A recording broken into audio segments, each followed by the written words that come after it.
नमस्कार प्यारे साथियों। अधिकांशतः बात होती है कि सफलता प्राप्त कैसे की जाती है। मुझे इस संदर्भ में सुकरात की एक कहानी याद आ रही है। सुकरात एक महान दार्शनिक हुए। उनसे एक व्यक्ति ने पूछा कि आप मुझे सफलता का मंत्र बताइए कि सफलता कैसे प्राप्त की जाती है।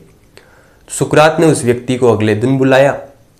वे व्यक्ति जब अगले दिन सुकरात से मिलने के लिए गया तो सुकरात उसे एक नदी के किनारे ले गए।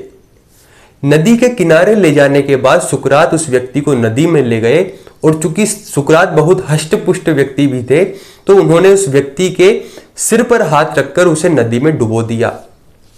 वो व्यक्ति नदी के अंदर झटपटाने लगा और बहुत कोशिश करने के बाद उसने सुकरात के हाथ को हटाया और नदी से बाहर निकला।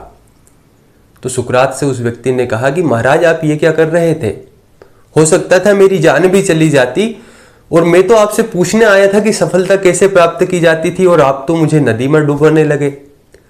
तो सुकरात ने कहा कि जब तुम उस नदी में डूब रहे थे उस समय तुम्हारे मन में क्या विचार चल रहा था?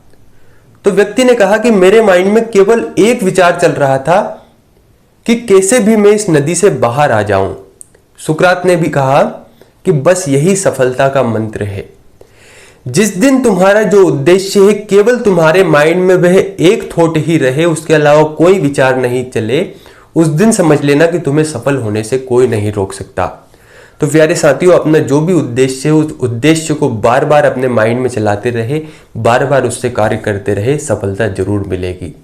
बहुत बहुत धन्यवाद।